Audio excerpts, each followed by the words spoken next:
बिस्मिल्लाहिर्रहमानिर्रहीम अस्सलाम वालेकुम। ये भरा तजम्मल भाई, छोड़ो सारी बातें, आप ये बताओ यूके में छोटी इन्वेस्टमेंट से कौन सा बिज़नेस किया जा सकता है।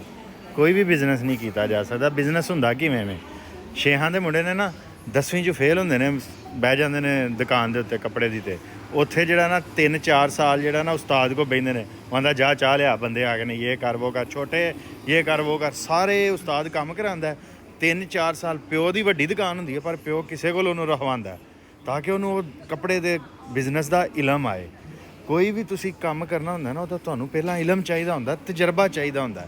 ਸਿੱਧੇ ਪੈਸੇ ਲਾ ਕੇ ਨਾ ਪੈਸੇ ਤੁਹਾਡੇ ਜ਼ਾਇਆ ਹੋ ਜਾਂਦੇ ਨੇ ਤੇ ਤਜਰਬਾ ਆ ਜਾਂਦਾ।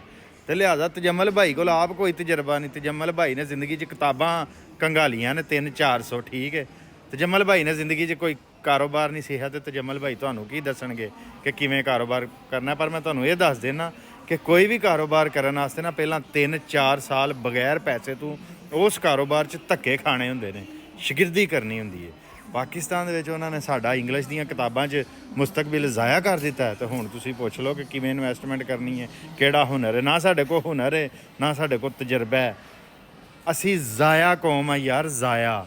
ਤੇ ਜਿੰਨੀ ਦੇਰ ਤੱਕ ਮੁੰਡਿਆਂ ਦਾ ਤੁਸੀਂ ਮੁਸਤਕਬਲ ਜ਼ਾਇਆ ਕਰਨਾ ਬੰਦ ਨਹੀਂ ਕਰਨਾ, ਕੌਮ ਨੇ ਭਾਈ, ਫੌਜ ਮਸਲਾ ਨਹੀਂ ਹੈ। ਫੌਜ ਤਾਂ ਤਾਕਤਵਰ ਹੈ ਕਿਉਂਕਿ ਮੁੰਡੇ ਸਾਡੇ ਕਮਜ਼ੋਰ ਨੇ। ਮੁੰਡਿਆਂ ਦੇ ਹੱਥ 'ਚ ਨਾ ਹੁਨਰ ਹੈ, ਨਾ ਇਲਮ ਹੈ, ਨਾ ਅਕਲ ਉਹਨਾਂ ਨੂੰ ਸਿਖਾਈ ਗਈ ਹੈ। ਤੇ ਉਹਦੀ ਵਜ੍ਹਾ ਤੋਂ ਚੰਦ ਫੌਜੀ, ਜਰਨਲ, ਬਿਊਰੋਕਰੇਟ, ਸਿਆਸਤਦਾਨ, ਜੱਜ, ਉਹ ਜਿਹੜੇ ਨੇ ਨਾ ਤਾਕਤਵਰ ਨੇ। ਸਾਰੇ ਕੌਮ ਦੇ ਨੌਜਵਾਨ ਤਾਕਤਵਰ ਹੋਣਗੇ ਤੇ ਕੌਮ ਆਜ਼ਾਦ ਹੋਏਗੀ। ਤੇ ਨੌਜਵਾਨ ਤਾਕਤਵਰ ਉਹ ਹੋਏਗਾ ਜਿਹਦੇ ਹੱਥ 'ਚ ਹੁਨਰ ਹੋਏਗਾ, ਕੋਈ ਨਾ ਕੋਈ ਇਲਮ ਹੋਏਗਾ। ਜਿਸ ਨੌਜਵਾਨ ਦੀ ਜ਼ਿੰਦਗੀ 30-35 ਸਾਲ ਜ਼ਾਇਆ ਹੋ ਗਈ ਹੈ, ਨਾ ਉਹਦੇ ਕੋਲ ਨੌਕਰੀ ਹੈ, ਨਾ ਉਹਨੂੰ ਕੋਈ ਮੁਸਤਕਬਲ ਹੈ, ਨਾ ਉਹਦਾ ਵਿਆਹ ਹੈ, ਉਹ ਜਿੰਨੀ ਦੇਰ ਤੱਕ ਨੌਜਵਾਨ ਕੌਮ 'ਚ ਮੌਜੂਦ ਨੇ ਨਾ, ਤੇ ਚੰਦ ਲੋਕ ਤਾਕਤਵਰ ਰਹਿਣਗੇ।